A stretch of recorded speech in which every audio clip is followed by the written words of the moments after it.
Good evening and welcome to the regular board meeting for May the 20th of the Sunrise School Division Board of Trustees. My name is Paul Mangum, I'm the board chair. I'm going to call our meeting to order. And we're going to have O Canada by Gillis School. Please stand if you can do so.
Thank you to Gillis School, very much appreciated.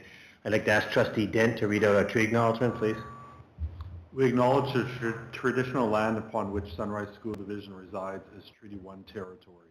We honor our partnership with Canada's original peoples and respect the gifts of Indigenous history, culture, and language. We commit to moving forward in partnership with our communities in a spirit of collaboration and reconciliation. Thanks, Trustee. Before we adopt our agenda, for the people that are listening online, are we online tonight? So for the people that are listening online, we have 8 trustees here with us. Trustee Dent, Trustee Smith, Trustee Nicol, Trustee Wilson, Trustee Boyton, Trustee Rowan, Trustee Harris, and myself. Who's not here is Trustee Rowland. She's not able to make it tonight. But as well in the room, we have Superintendent Reed, we have Secretary Treasurer Thiessen, we have Assistant Superintendent Fieldberg, we have a presentation by our ICT manager, Gord Tulloch, and we have Sarah Scott, our board support executive assistant. So that's who's all in our room with us tonight. We're going to adopt our agenda, so be it resolved that the board approve the agenda. I need a mover and a seconder. Moved by Trustee Nicol and second by Trustee Smith. Any questions to the agenda? Hearing none, we'll vote.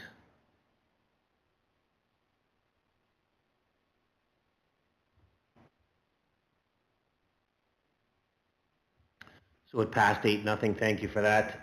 Chair's comments, a reminder that if anybody online is listening and wants to send any questions, please send it to jody.thiessen@sunrisesd.ca. Put your name and address on the sender and the email, and we'll try to get you your questions during question period. I'm going to open the floor to share a story. So Trustee Wilson, go ahead.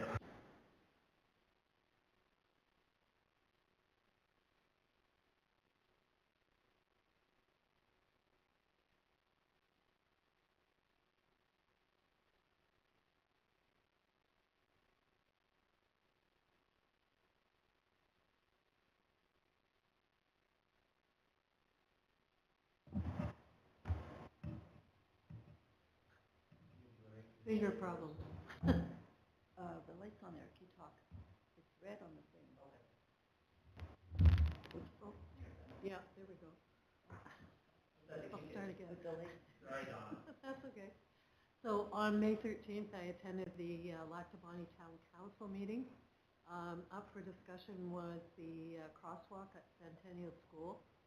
And during the meeting, it was included in the budget. And I stayed until that budget was approved. So there will be a lighted crosswalk at Centennial School. So I was very pleased. Thanks, Donna. Anyone else share a story? Trustee Nicol?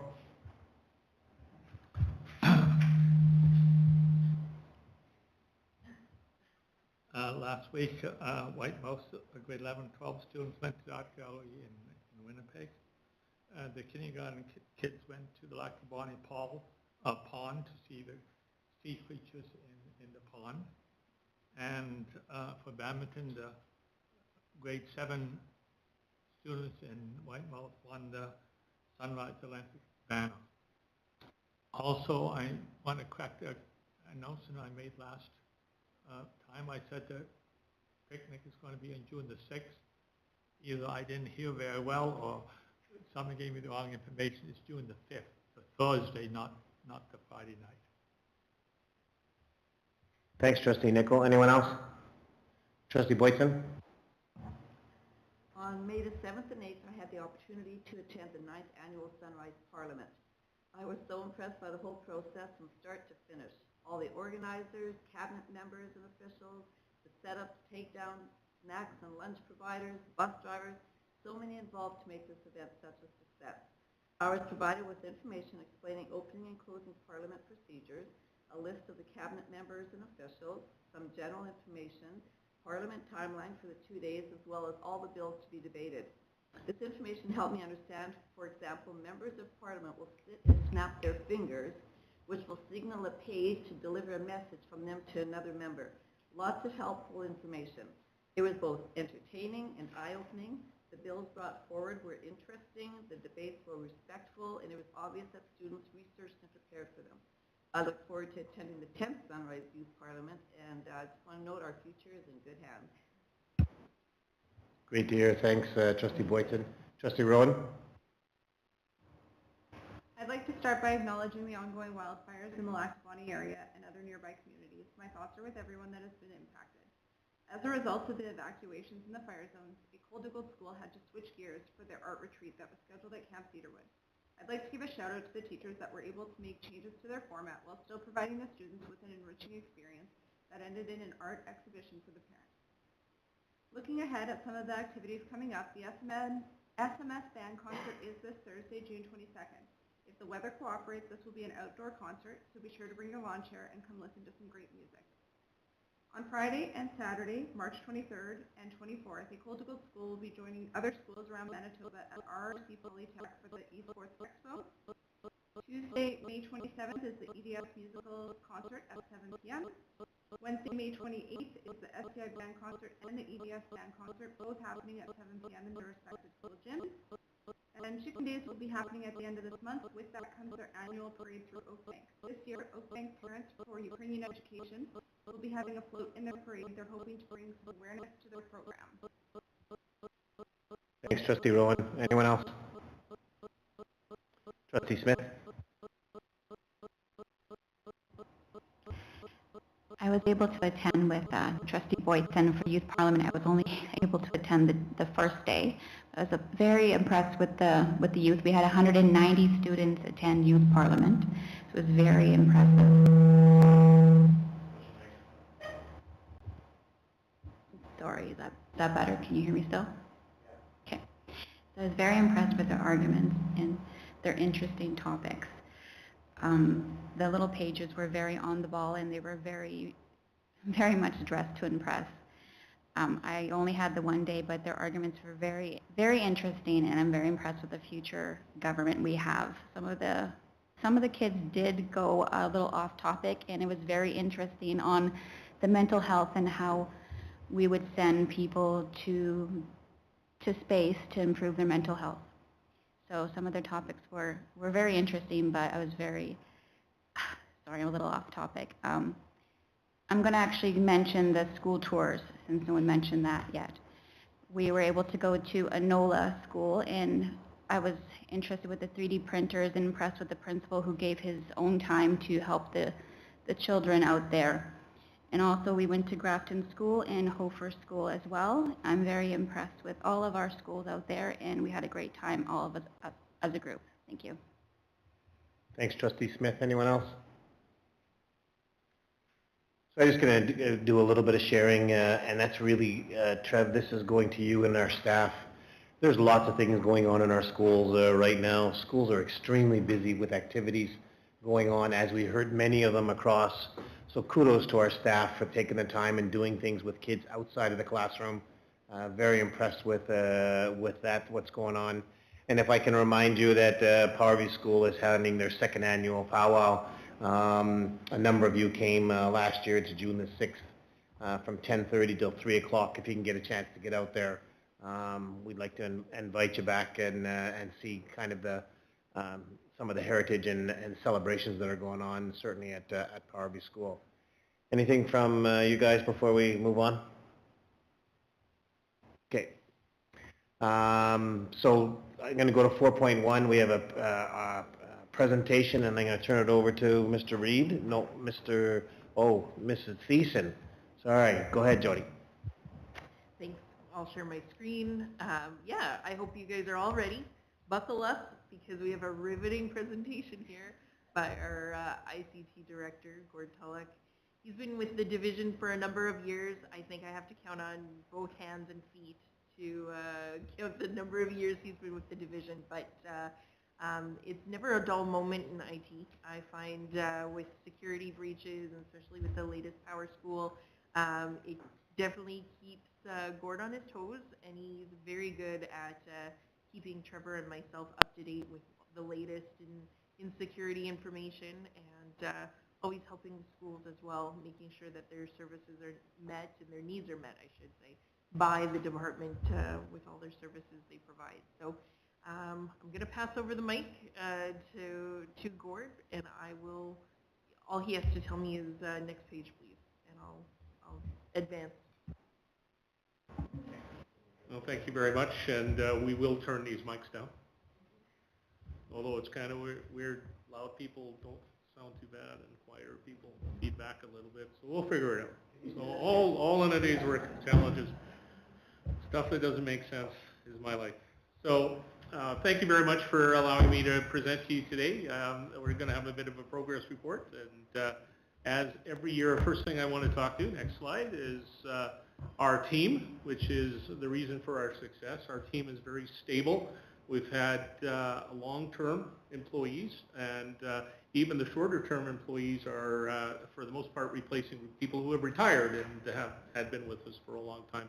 So I won't go through it bit by bit, but we do have a change this year. We did, thank you very much, get a application support specialist role added to ICT to specifically support applications like the Power School SIS, the Power School HREEV, payroll, finance, and HR software, TransFinder, and so on and so forth. So that role was a technician role, moved into the application support specialist. Lindsay Fernando moved into that role, which left a vacancy for a technician, and Ben Peters, formerly of Hanover School Division, moved into that role. And he's a very special addition to the role because he does have a Class M electrical license, which allows him to do low voltage cabling, which is what we do, which is data cabling for computers as well as cabling for interactive displays and projectors and so on. So he has added a new dimension, ICT, which has saved a ton of money because running a drop from our data center to a computer in some schools costs up to $800 a shot, right? So he's saving us that amount of money every time we run a cable. So that's allowed us to spend more money on things that actually do something as opposed to the infrastructure to support it. So we're very pleased to be here. So our year has been very busy. Next slide. The first thing I usually do near the beginning of the year after we're out of startup is tour the schools, talk to the principals, talk to the admins as well as many teachers as I can talk to get a feel for what's coming up in the year. This year, a predominant theme was interactive displays, which we'll probably talk a fair bit about. So we got a good feel for that, and basically, what do you need? How can I help you? In a lot of cases, we had computers on the shelf that were best deployed out to the school, because we don't want some gathering dust on the shelf if we don't need it. So I was able to add a little bit to the fleet so that we could complete my laptop cart here, add an important computer there, and that was able, made things more effective in the schools. We did conclude the Valley Fiber installs for all of the schools, so all of the schools, except for the schools in Lac Du Bonnet, are now on fiber, schools and sites, which is huge. Fiber is much more reliable than the radio we were using previously. The only schools that are not currently on fiber, because Valley Fiber didn't have a point of presence in Lac du Bonnet, were the Lac du Bonnet schools. They were still on radio from Valley Fiber, and they will be replaced this summer. So then we'll be completely on fiber across the board. All of that fiber goes not to a central collection point and then back to Merlin, our service provider. Everything goes back to Merlin. So everybody gets the full bandwidth of that connection, 250 megabits usually. Big bandwidth, good performance for the schools. So it's a big win, and the schools have absolutely noticed the change. We have migrated our data centers to Merlin.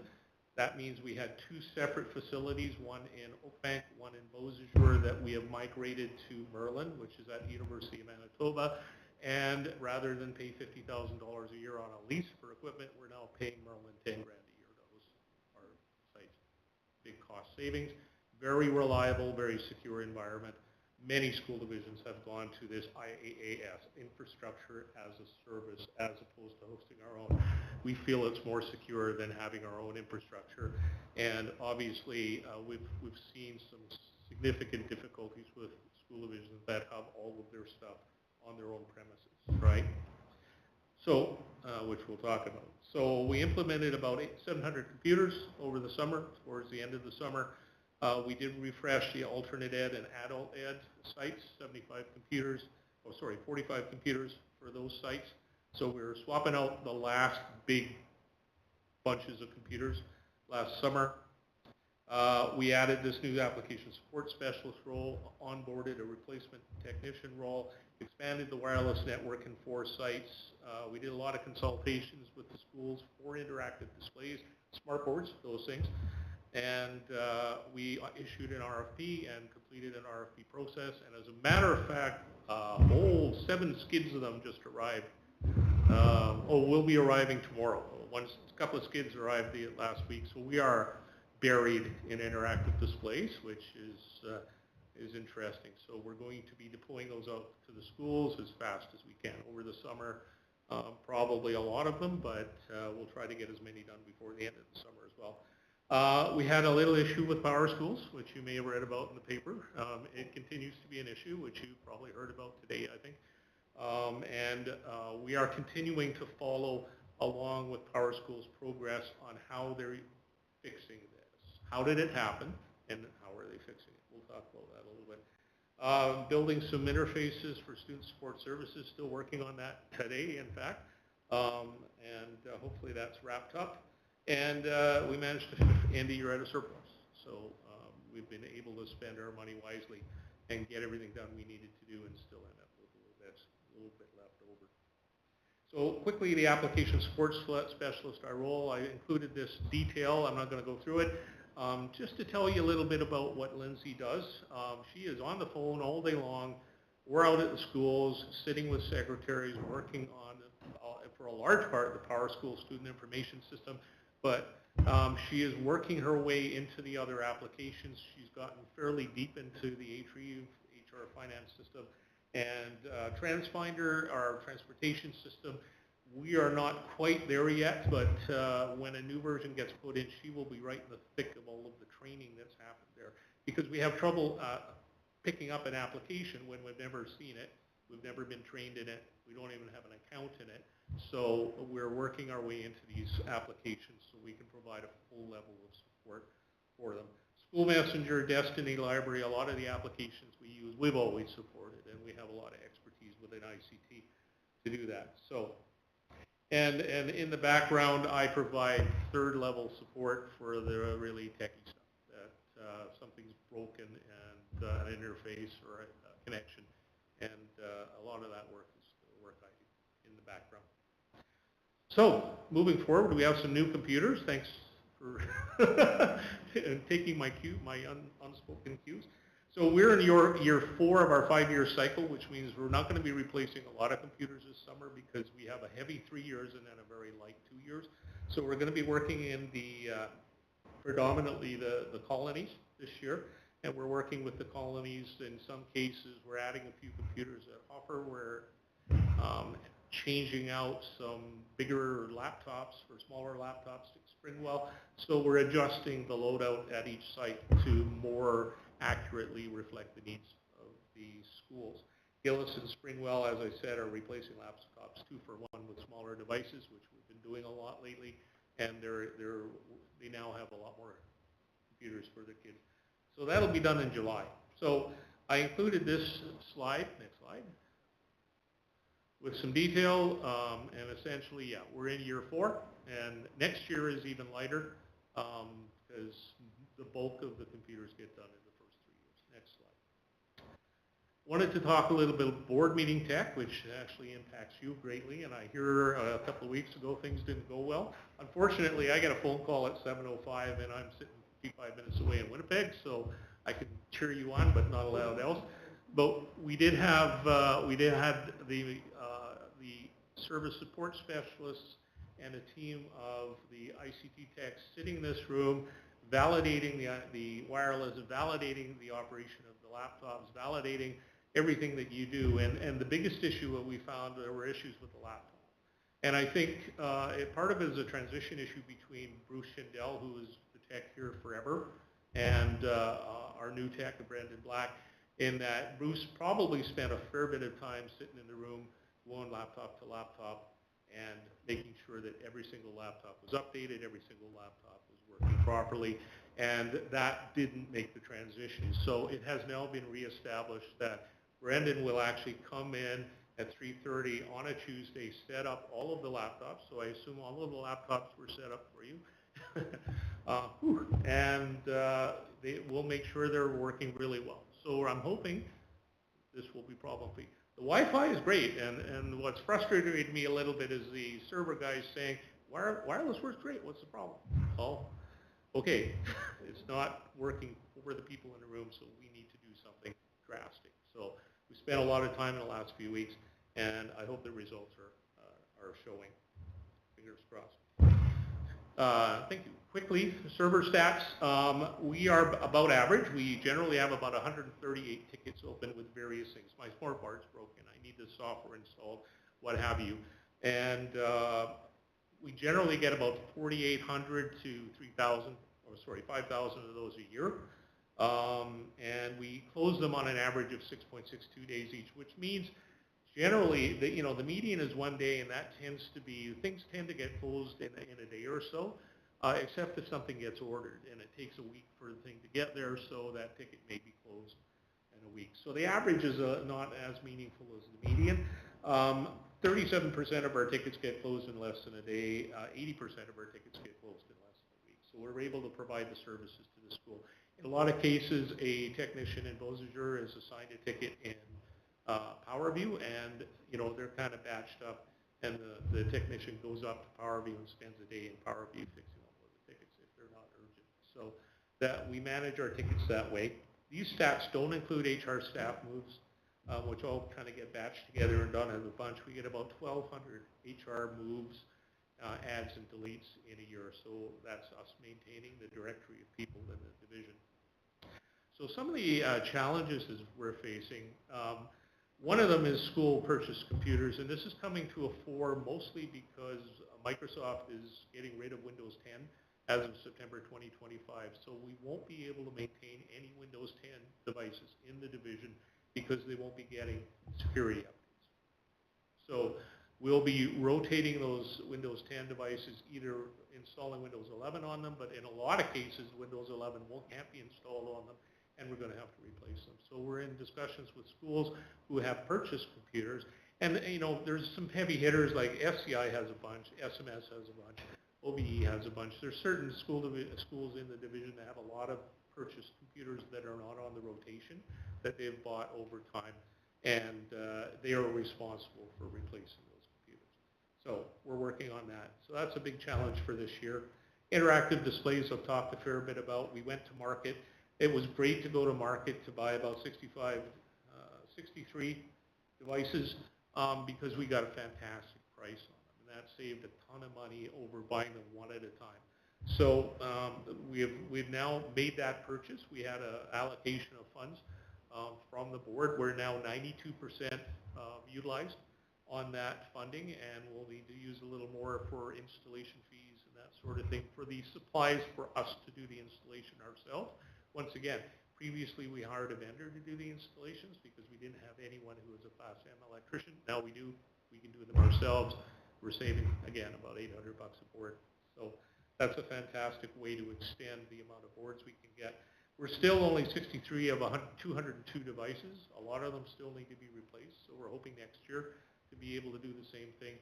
And then we'll be really good because we'll be replacing the old style boards with the TVs, which we are finding are lasting about 10 years instead of 5 years. So we're actually going to get a longer life out of the boards and not need to do this nearly as often. Another thing, again, I pointed out last year, we have a lot of iPads, over 1,000 iPads in the division. They're getting pretty old. Once they get beyond a certain age, you're not able to update the operating system, and eventually the software stops working on them, so we do have to upgrade them. So I would say after our next round of IDT upgrades for the interactive displays, we might want to think about iPads, and we'll be encouraging the schools to do those replacements. And perhaps, you know, if there's something the division can do, we can talk about that. Next slide. We had a lot of work on networks. We had leases on networks. It was a big chunk of money that we were spending on leases for switches and network equipment. And typically, the lease comes to an end, and we not only we hand back the existing equipment, but we buy new stuff. And my server specialists like to buy new stuff, so they said, well, let's buy a bunch of new stuff. And I said, well, what's the mean time before failure of a Cisco switch? 18 years. I said, well, we're not buying new stuff. We're not gonna lease anything new. We're gonna have 150 grand worth of lease costs that we're not gonna have to incur. We're gonna hang on to these devices, and we're gonna buy some spares. Or what we've done is we're actually swapping out the entire school at Lac Du Bonte Senior School, and the devices we recover from Lac Du Bonte Senior School, which is a couple of switches and about 30 wireless access points, those will be our spares, and we don't need to buy more. So we're going to be doing that progressively over the years. Rather than making large purchases of network equipment, we're going to be trying to extend the life of the network equipment, because network equipment has roughly doubled in price in the last 3 years, not even 5 years. So we have $1.5 million worth of network equipment that if we won't replace it all at once, it's a big expense. Of course, the network guys wanted to replace it all at once, which knocked me off my chair, right? So we're not going to do that. So we're judiciously moving our network gear to new stuff as budget permits us to do. That's in a responsible way. I know there's always going to be questions about AI. Next slide. And really, it's not necessarily a technical issue. Yes, we help the schools. Schools come to us and say, I'd like to buy access to a generative AI so I can generate pictures. So if I want to say, give me a kitten with a hat, or give me some kids, this picture was AI generated. Give me some kids learning using AI.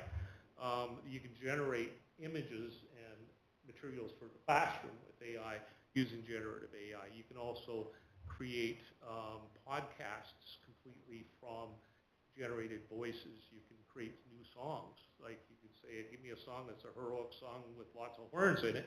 It'll generate a song. So that generative AI is very useful for creating classroom technology. We don't see a lot of formal use of chatbots and large language models, as they're called. I use a couple of things that I've been piloting. One is Copilot for Microsoft 365, which is expensive on a per user basis, about $500. So one person's not bad, but when you want to talk about everybody getting one, it's a lot of money. And my use of that was to determine whether or not it was really useful in a business point of view as well as a classroom point of view. And I'm not finding the value in the business use. My biggest use is when we have our Tuesday, or I should say our Monday morning technical meeting every 2 weeks. I turn the transcript on, and the AI generates a really nice transcript with action items for me, which I promptly send to Jody and Trevor with very minimal editing. So it saves me a lot of time doing that, but is that worth $500 a year? No. right?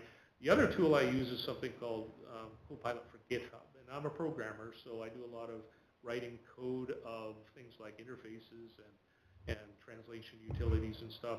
And that, for $100 a seat a year, is very useful because it's almost like when you're in Word and it does word completion for you, except you're writing a program and it completes half the program for you, then you fix it because it's totally broken. But at least it saves you a lot of typing, right?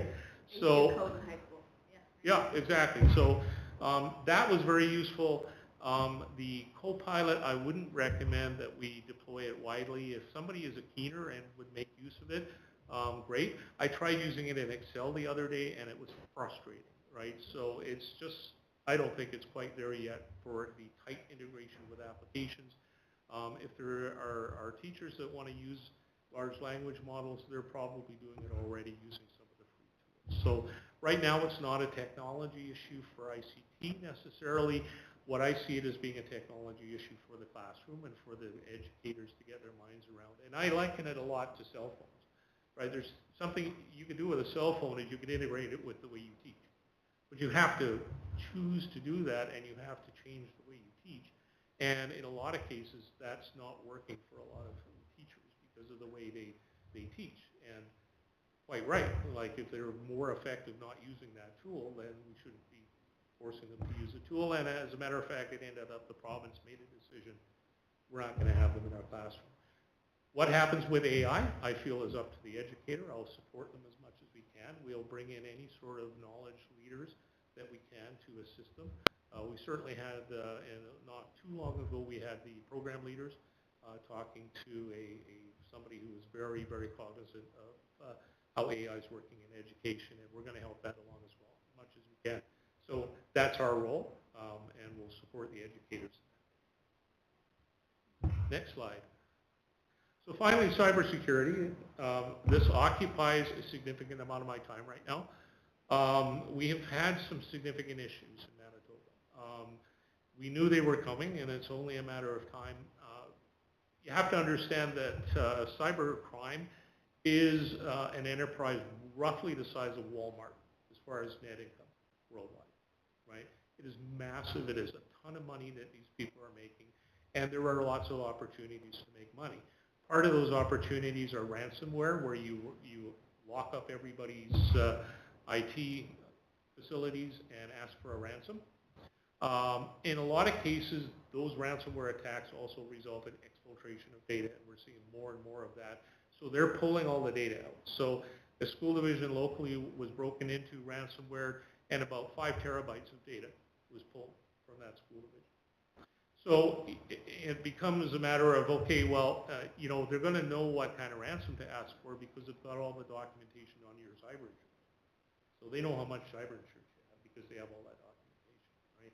It's very frightening that that is happening, and it's happening in a lot of places. Our experience with exfiltration of data at PowerSchool was not intrusive as far as eliminating or limiting our ability to provide the service that we provide, but it is a significant issue as far as the data that we have been entrusted with being sent astray. The issue in PowerSchool was they had a complete blind spot on one part of their support infrastructure that allowed support people, trusted people, to access their back end without a multi-factor authentication. And one of those credentials was compromised.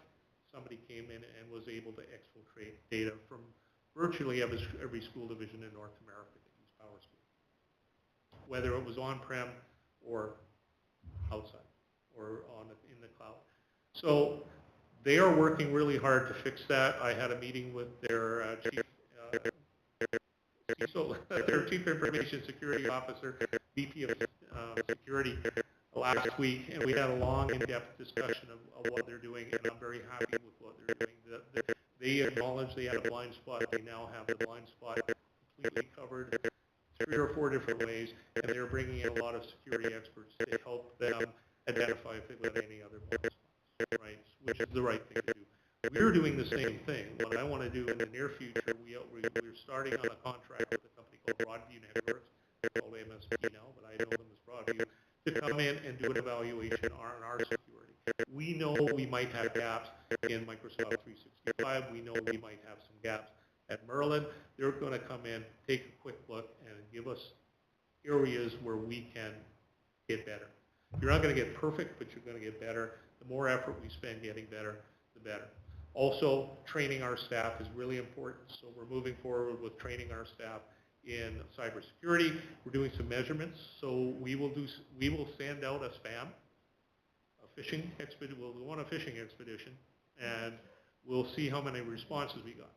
And we'll talk to the union first, right? But we've done this before. So last time we did it, we got about a 20% click rate, now 5% surrender of credentials to the spam.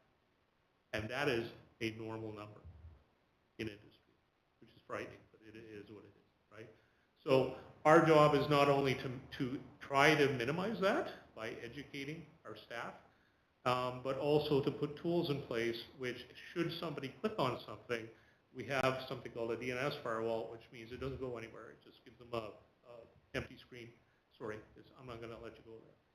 The next tool we're putting in place also is an AI-based mail system, which will look at the mail and try to identify patterns.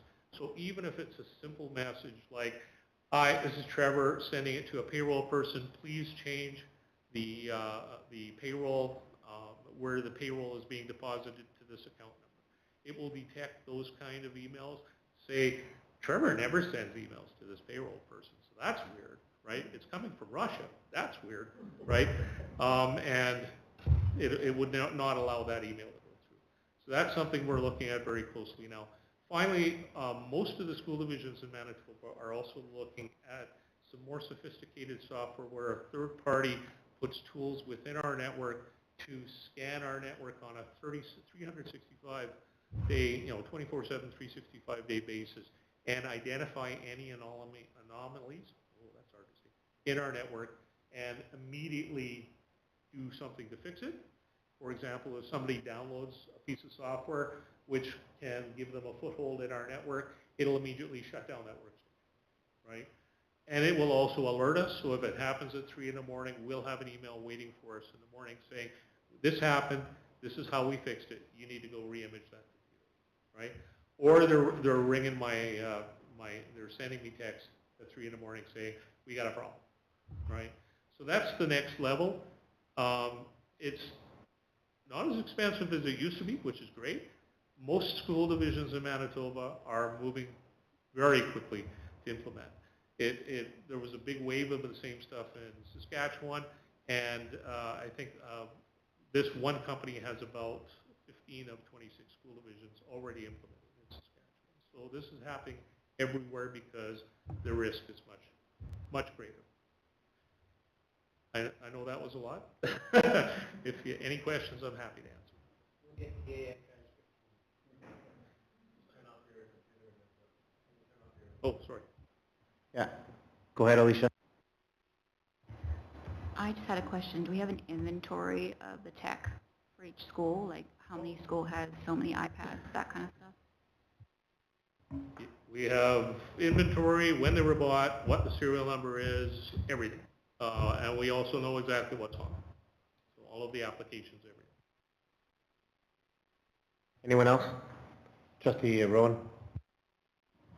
I wanted to thank you for all of the detailed descriptions you gave above and beyond what was in the presentation. I think that's helpful for us to know. In your presentation, though, you say that 2/3 of our iPad fleet is older than 5 years old. Do you have a number for roughly how many that would be? Sorry, you should probably turn your mic on. Yeah, we have roughly just ads, and 2/3 of them would be around 600. A lot. Anyone else? Can I just follow up? Yep. Have we put any consideration into tablet versus the iPad theme? A tablet versus an Apple product? So many moons ago, when we were first embarking on the tablet thing, we actually went out to the educators and we had the religious battles around. At that time, it was BlackBerry had a tablet that it was very popular at the time. So we had those fights, and the winner was Apple. We have a massive investment in Apple software, which really locks us into Apple as a tablet. As well, Apple, one of the big reasons for choosing the Apple product is the preponderance of educational software available on the Apple platform as opposed to Androids. Androids you can get very cheaply. Whether they're as robust as an iPad is questionable, but you can't get that massive library of software on other devices, and that's kept us in the iPad. Robin? That was an awesome presentation, Gord. Thank you. AI scares me. Should I be scared?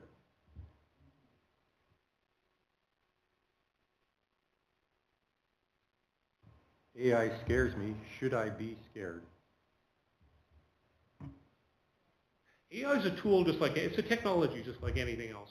And the way I look at it is bad people are going to do bad things. What the issue with AI is, it allows bad people to do bad things faster. It used to be that when somebody broke into your network, they would be sitting there exploring for 65 days on average. So somebody would be in your network looking around and trying to find all the good stuff for about 65 days. Now with AI tools, it's hours. So that's why these fast response tools are really, really important, because you need to know somebody's in your network like now, because they're going to do damage very quickly. It's not going to be hang around and go through each computer one by one and find stuff. It's very quick, and it means we have to be very quick. Our tools are heavily AI based for that reason, because we're using, it's an arms race, right? We're using the same tools they are. They're trying to get in, we're trying to keep them out. So we need to use an arsenal of the same tools, and a lot of them are AI based. Now AI is just statistics. There's nothing magic about AI, it's just statistics, right? Like I've written software to look at the sky and see if it's cloudy. I just give it a whole bunch of pictures of cloudy skies, a whole bunch of pictures of clear skies, and it can tell the difference. It's not magic, it's just statistics. But it's scary how quickly the usefulness of those tools have been deployed. It's gotten much easier to deploy an AI tool, and that's why it's getting used everywhere, including by the bad guys. So we're doing our best to keep up. So AI is a great item, Gord. Should we be encouraging it in our school? Like educationally, should we be encouraging our staff and students to learn and use AI effectively? Yes, absolutely. It is not going away, ever. So where I would, okay, I'm a programmer, not an educator. Where I would be teaching a computer science class is I would be teaching students to build applications using AI tools to help them. I would be teaching them to use AI tools to produce software which they can then use expertise to fix because it's generally broken. That's the skill set that they need now moving forward. They don't need to know how to build an application, because I can tell an AI, build me an application that shows me a screen that contains all this stuff and put some buttons on the bottom. That kind of tedious stuff is what we're teaching in a computer science class. What we should be teaching is to use the tools. So things are changing, right? That's the big thing. So AI is very useful. It's also very useful to cheat. And what the unfortunate thing is, teachers are stuck trying to figure out how to deal with that. Personally, if somebody handed me an essay which was created by an AI, I could probably tell, because they're bad, right? And especially if you seed your query that you're sending to the kids with some information that's not quite right, because the AI will repeat that information and you'll be able to tell it was used. So those kind of skills, I think, are skills that teachers are going to have to acquire moving forward. It's not a technology issue as much as a education issue. So I could do my best to help, but it's really rubber hitting the road in the classroom. Thanks, Gord. Anyone else? Alicia? This is something that I actually just had at school the other day myself.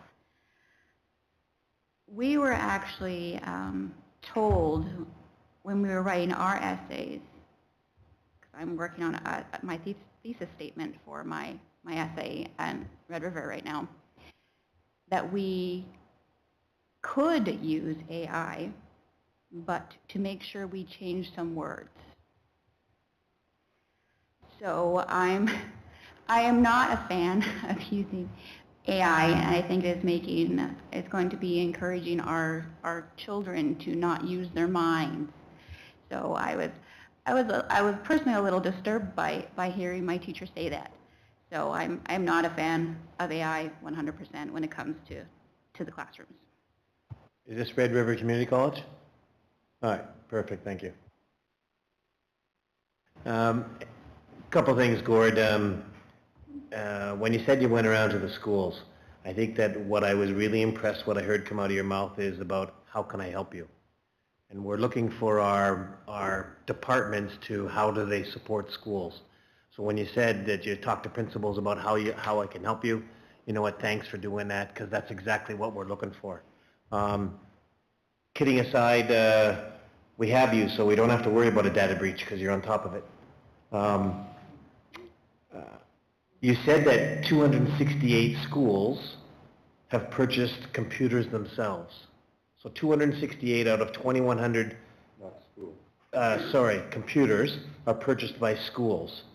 I think that that's a topic, and those computers are no longer, they're Windows 10, I think is what you were saying, and so those are computers that are going to be difficult to support in the near future, and it'll be interesting to see what schools then start talking to you and Trevor about, is that how do we continue to get those, because you mentioned 3 schools that do a lot of that. That'll be interesting to see how that rolls out. Keep us informed. You don't have to answer that today. You said that you saved $40,000, so what are you spending that $40,000 on?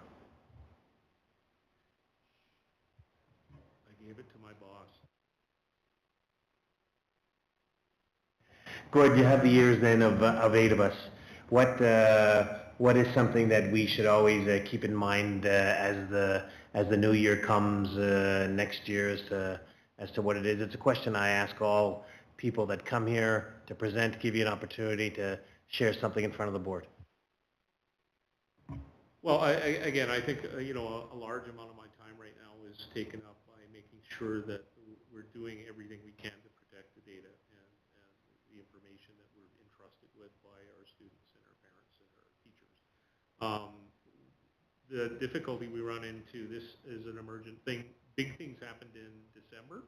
Our budget was basically fixed in November. So everything we do in the next little while is going to be trying to find it in our budget and competing things. So the good news is we did find some room, and we've been able to realize a lot of savings. And there are probably places we can find that, but a little bit of flexibility is probably going to be required for us to do what we need to do to get the tools in place to protect what we need to protect. So that would be the biggest thing right now. Anyone else? Anyways, Gord, thanks very much for coming out and presenting to us and giving us all that information. Those were some of the questions that people were asking, so thanks very much for doing that, and enjoy the rest of your evening. Thank you. Have a great night. We're going to move on to May the 6th, our regular meeting minutes. Be it resolved that the board adopt the May 6th regular meeting minutes. I need a mover and a seconder. Moved by Trustee Boyton and seconded by Trustee Rowan. Any questions to the meeting minutes? Hearing none, we'll vote.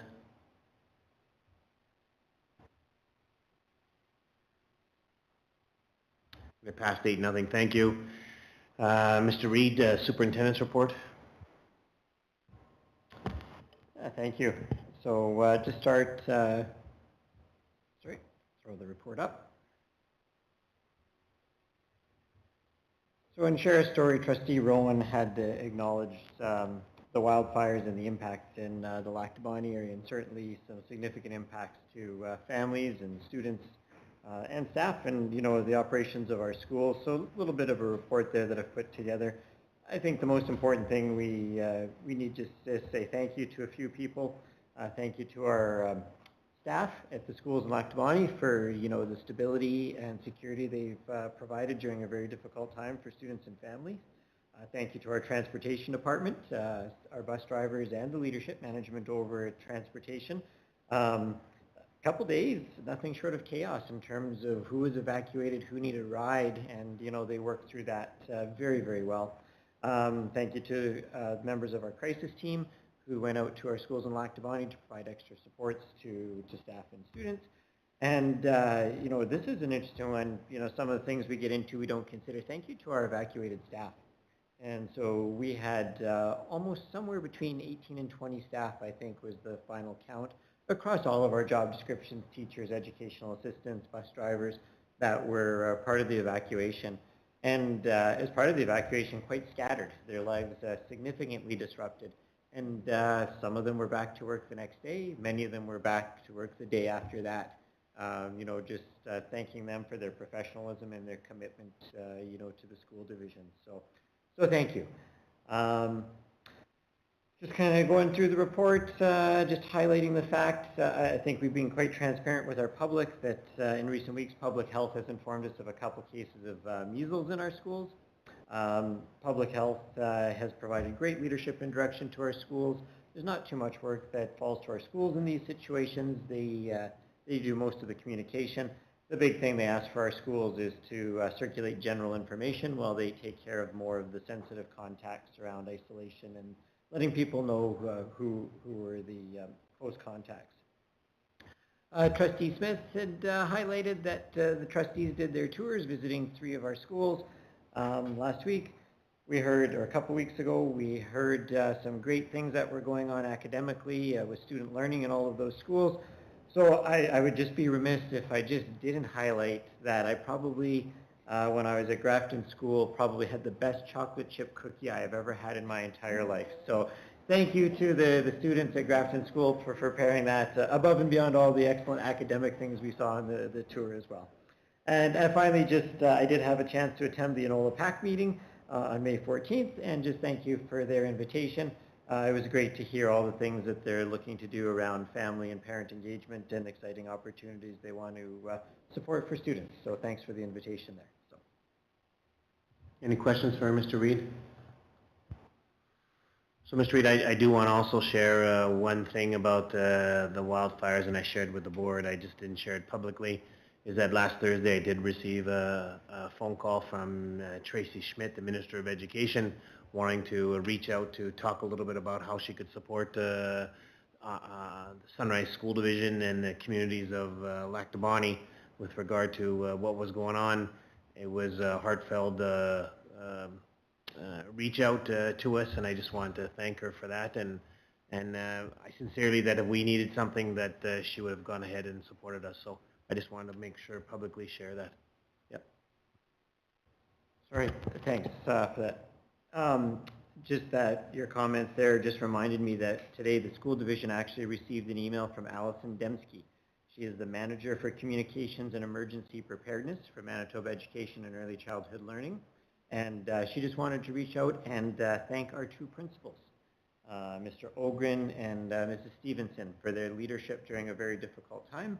And so she just reached out and said that she's hearing good things about the stability that's going on in the schools and that the schools are in good hands. And so, yeah, so she reached out to the division and, reached out to them directly and CC'd me on that. So they got a thank you from Allison Dembski today. Yeah, thanks for sharing that, Mr. Reid. We have the board reporting schedule. It's there for information. Anybody want to comment on that? Go ahead, Lorraine. Just one thing, in the reporting schedule, Hoover report was scheduled for January 21st, and we did receive the report when we visited the school, so Sarah wouldn't have known about that, so it can be updated that we have now received Hoover's report. Thanks, Lorraine, for that. Anyone else? Okay, Secretary Treasurer Jody.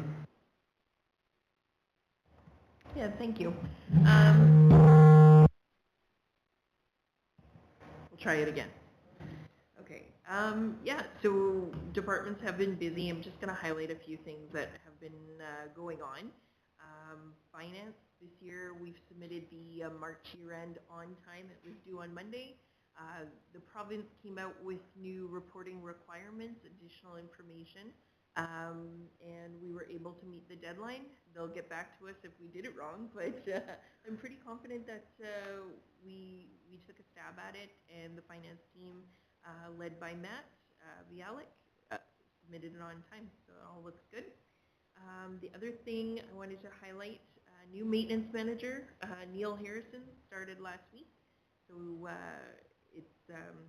it's been a long time trying to fill Derek Ryback's shoes, but successfully we've been able to place Neil in the position, and he's spending the time going out to the schools. I do school tours about every 6 weeks. I get out to a school, and so Neil's joining me, as well as going out to the school. He has other tasks and things that he reviews now with the head custodian. So he's getting familiar with all the schools. He had a little bit of onboarding at Beausejour Early Years on Friday. They were supposed to do a fire drill, but it was raining too much, so they didn't do that. So it'll be scheduled in another day where he gets to experience that part of the onboarding process. From there, I just want to mention, it's been, like Trevor said, it's been kind of hectic with the fires out in the Lac du Bonny area. But I do want to say I'm really grateful for the staff who have shown such strength and compassion and calmness while supporting one another in our community. There's been a lot of pivoting or information that causes us to pivot. Early on in the report, I identified there was up to 5 bus runs that were canceled just due to the information at that time. And everybody seemed to come together, and again, I'm really proud of everybody putting their calmness and their professional foot forward through these difficult times. Thanks, Jody. Well said. I think we can all be really proud, certainly, of everything that's going on in the Lac du Bonny area with our students and staff. So thank you for reminding us. Any questions for Jody? Okay, we're going to move on. So the policy committee talked about a board evaluation, so I'm going to turn it to you, Melissa, with regard to board evaluation. Yeah, so the policy committee did take a look at 3 different evaluations, and we kind of decided to pick and choose parts from each, and I've put it together there for all of the trustees so that it was all in one document rather than asking trustees to go and take these pages from that document and these other pages from another document. In looking at the format here, I think our decision was that the first 3 pages would be something that would be shared amongst the board as far as our evaluation process, whereas the 4th page, which is the feedback, the 4th page, which is my performance as an individual board member, that would be more of a personal review, so you could do your own evaluation and reflect on where you thought you sat and if there was anywhere that you felt that perhaps you could improve.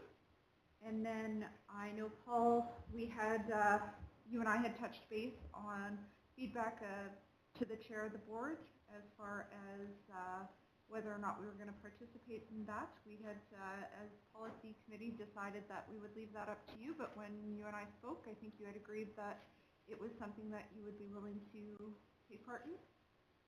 Yeah, absolutely. Any kind of feedback would be great with us, or for me, so sure. So I guess our next step at this point is going to be to have trustees look at the document and I guess fill it out, and then we're going to have to set up a time where we can review the results of that. So a suggestion, are we looking at, so the board self-evaluation, the first 21 questions. Are we looking at having somebody put all that information together and then share with the board, or are we looking at 9 different people are going to get 9 different copies of that? We hadn't discussed what that part of it would look like. Jody at MSBA had said that once we kind of got into the process a little bit more, she would be willing to come and discuss our goals with us and see how those align. But if we wanted something that was compiled and put together, I'd be happy to kind of compile results and put them together in a way that it was anonymous. So I just think that having everybody's names there is probably going to be a little bit overkill as far as how it's going to look in a format.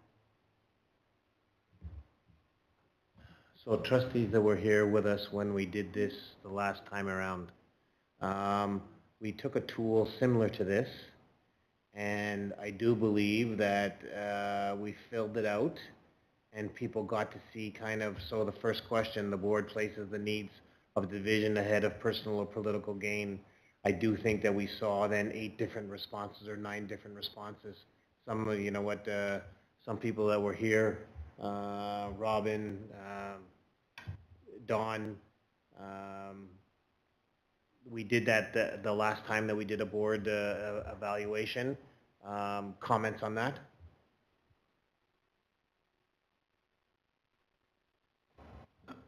One of the things I would suggest that if you give this to the trustees, that you make it fillable, so that it's a lot easier to do it. You can do it all on the computer. Right now, you can't do anything on there. You got to print it off. I think that Melissa, that Trevor, and through the help of Trevor and the division office, we can make it fillable, and part of it is fillable, and then the information coming together, but then everybody getting to see the information. So that is possible for us to go ahead and do. Again, I think that it's open to the board. Do you want to see the compiled information similar to how I compiled the information to you with regard to the superintendent evaluation, or do you want to see 9 different filled out forms?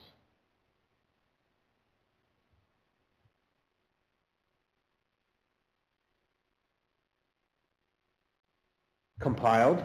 So for instance, if we can do that, are you good with compiled? Are you good with compiled? All right. So I think that that's so for the first part, and as far as with mine as well, do I like the idea that it's compiled and we have that information? I think we're using that technique right now with Trevor, so let's continue to go ahead and do that. So Melissa, I think that Trevor will get a hold of you and talk a little bit about how that'll go out, and then about then who can help at the division office to compile that for you.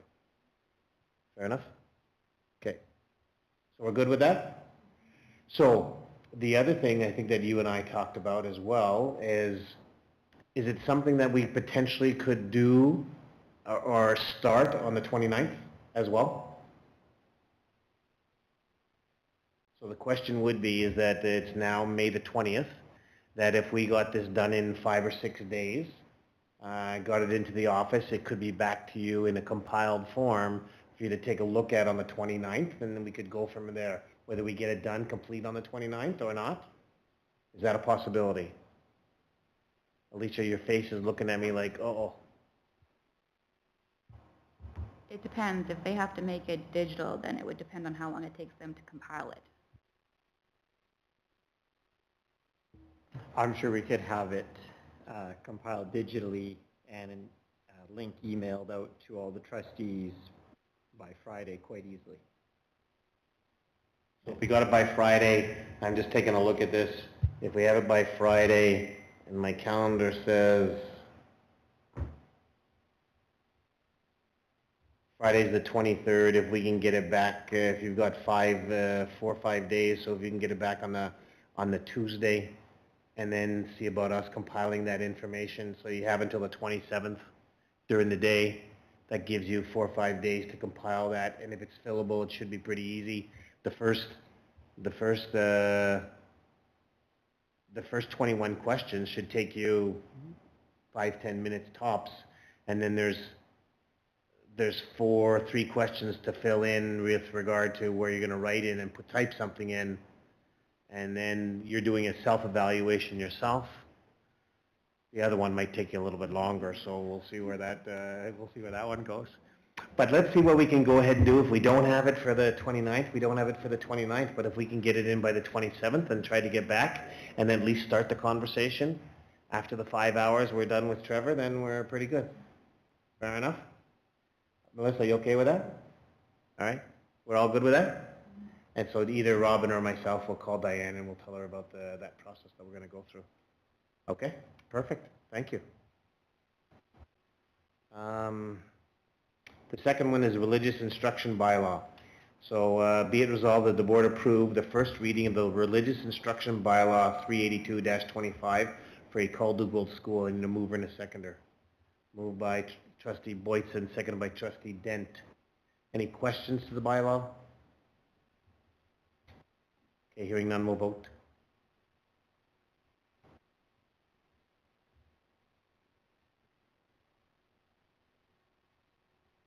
And it passed 8-0. Thank you. Policy committee. So I'm going to turn it over to you, Trustee Rowan. Any policy meeting minutes? Is there anything that 8.4? Is there anything that you want to highlight about any of these, about the meeting or the minutes? Thanks, Paul. I'd like to start by thanking our policy committee trustees Dent, Boytson, and Wilson, as well as Superintendent Reed, Assistant Superintendent Fieldberg, and Executive Assistant Baker for all their hard work this year on policy. They all came to meetings well prepared and we're ready to tackle the work ahead of us. The policy committee has met for the last time this year, so the next meeting will be with the new committee. Our meeting minutes are available for viewing. We're also bringing notice of motion to policies 7 and 14, which we'll be voting on next meeting. Additionally, I just wanted to touch base on policy 8. As a committee, we had noted a couple of changes of wording for consistency and grammar. We also noted a couple of things in 8.9, 8.10, and 8.15 that we thought we should seek clarity on from MSBA. Given this, at this point, we're not bringing anything forward to the board on policy 8 to approve, but the superintendent has made note of these items and is touching base with MSBA. These will be things the new policy committee will be able to look at next year. Any questions for Melissa from anyone? Okay, so we have that. We have that for information and notice of motions. Thank you. I'm not going to go by 8.5 or 8.6. You've touched base with that. Are we good? All right. So 8.7, the Finance Committee. Trustee Nicol, anything from the Finance Committee from the minutes? We do have some check register, but is there anything from the minutes that you want to? Not from the minutes, but when Jody does a financial summary, there might be some questions. Thank you. So let's go down to, we have the minutes there. Does anybody, any questions with the minutes from anyone? Trustee Rowan? In reading the minutes, I noted that we're expecting a surplus from the nutrition program and that you'll be contacting the province regarding the surplus. Is it possible to get an update when you hear back as far as how those funds can be spent? Yeah, for sure. We'll find out what we can and can't do and how they expect to roll that over the next year. Anyone else? Great question, Melissa. Okay, so we have a check register, 8.9. Be it resolved that the board receive April 2025 check register with a total amount of checks of $3,726,876.32. Reviewed on May 15th by the Finance Committee for information as submitted. Excuse me. Motion by Trustee Nicol and seconded by Trustee Boytson. Any questions to it? Hearing none, we'll vote.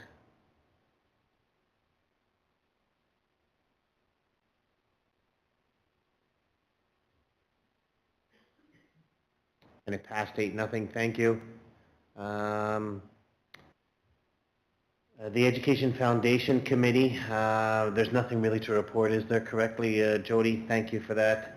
The Land Ad Hoc Planning Committee, Melissa, I'm going to give you an opportunity to chat. Thanks, Paul. I'd like to thank the ad hoc committee members, trustees Boytson, Dent, and Rowland, in addition to Superintendent Reed and Secretary Treasurer Thiessen for another great year working together on the Land Planning Committee. I'd also like to thank the RM of Springfield and all the trustees that were able to make it to our May 15th meeting. I think we had some good open conversation between ourselves and the RM counselors. I'm looking forward to building on this momentum as we build the relationship between the two boards. Our ad hoc land planning committee met after our meeting with the RM on May 15th. We have come up with some recommendations for moving forward, and I will be bringing those recommendations forward to our June 3rd meeting. Any comments or questions from trustees? Thanks, Melissa, and it was a good meeting with the RM, and I think that continued meeting with the RM certainly is wise for us to go ahead and do that. So kudos to you and your committee for setting that up. Moving on, professional development, a reminder about CSBA, July 2nd to the 5th. We have then 10.1 divisional financial summary report. Anybody want to comment on it? Trustee Nicol, you said there may be some comments that was there. Anybody saw that? Any comment? Do you want to add anything? Well, just that if you were following it, you knew that we had a surplus, a project surplus of 600,000. Now we're projecting at $1.5 million. And the reason for that is because we want tracking the revenue, increased revenue that the province is giving us. They gave a number of increased revenue, and I think that's in the summary. That if you read the summary, you can see where the increased summary came, an increased amount of money came from. Comments from anyone? So Jody, this is still an estimate, and we will know better where we stand either September, October, November, somewhere around there. And once our year end's all done, October for sure, we'll know that. But right now, it's based on financial information. The last 6 months have been reviews of the expense patterns from last year, and how our schools and departments have been spending. And then over the course of the last 6 months, we've really noted the additional revenues that are coming in, and confirmed it with the A2 information from the province that they didn't adjust as we anticipated, and that there's some funds. Usually when we do get more funds, it means you need to spend it. But there are other areas of the budget that we receive monies for that aren't earmarked, like additional student fees and First Nation fees that we've also included additional funds. And then there's some private organizations like the co-op rebate checks and additional rebates from Manitoba Hydro. So those things haven't been earmarked for projects. It seems that it'll be either rolled into accumulated surplus at the end of the year or help offset some overages from other areas of the budget. Jody, you said A2. You lost me at A2. Yeah, the province provides us financial reports of funding. Usually we get, they call it an A1. I don't really know what the abbreviations stand for, but usually A1 comes out in February or March, and then A2 really identifies the number of students to basically grant per student population count. And then some of that also means kilometers of buses driving with the students, or loaded kilometers. So based on that, we've secured those additional funds. A1 is sometimes an estimate, and A2 is usually a confirmed dollar amount. So I think both you and Trustee Nicol told me, and then I guess to put it in easy terms, is that of the 1.5, there was a fair amount of money that you've included in here that we were not expecting, and we got additional. I won't say it additional money, but it was money that we weren't expecting from the province, and said, here, Sunrise, it's because of all our good looks, we got extra money. All right. I just want to make sure that we talked about that. Trustee Nicol? And there's also extra money from the school divisions. Like we put a budget, we were using the budget figures. Now we got the real figures. The same thing for the number of students coming from Seguin. We were using a budgeted figure. It turned out to be higher than what we budgeted for. that wasn't not incorporated until this last one. Anyone else want to comment? Okay, thanks for Don for that, and thanks Jody for sharing that information. I'm going to keep moving forward. That was our divisional summary report. Our board correspondence. I asked Sarah to include this, the board correspondence with regard to the Eastman Pride information that was there.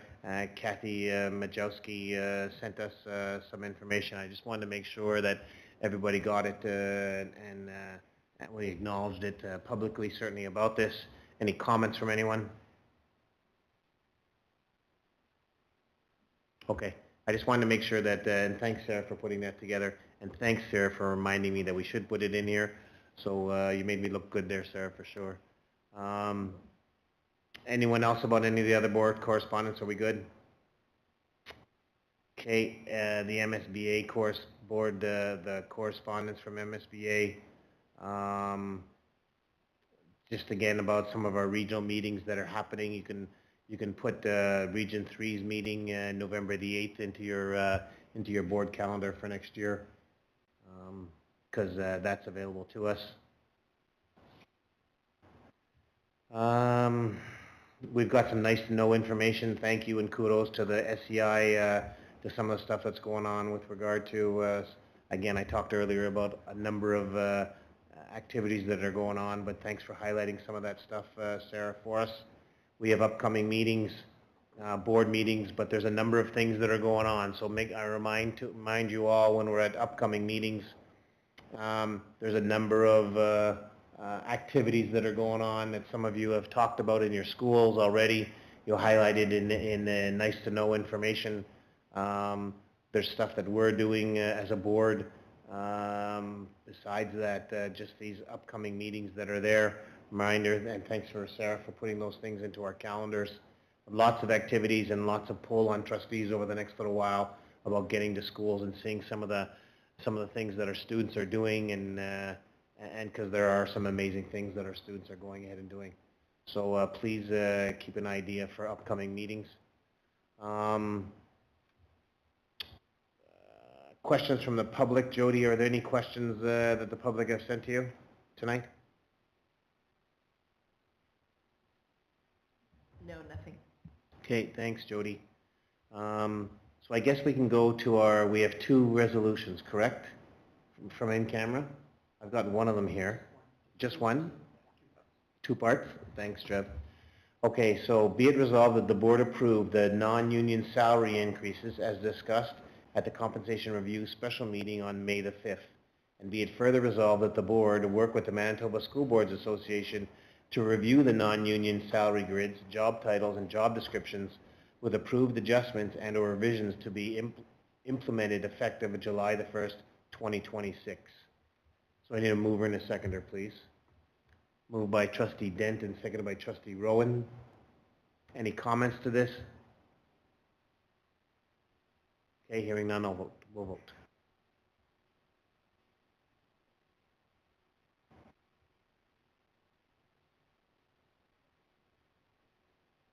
And it passed 8-0. Thank you.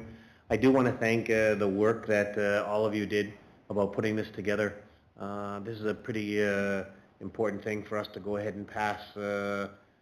It's like when we passed MTS collective agreements or QP collective agreements. This is a good one, so thank you for the work that the board did, and to our senior administration for helping this, and for the 8-0 vote. Thanks for us going ahead and doing that. And thanks for the work that we've committed to continue to go ahead and do this. Am I correct that we're done, right? So we're in adjournment? All right. We're adjourned. Have a good one.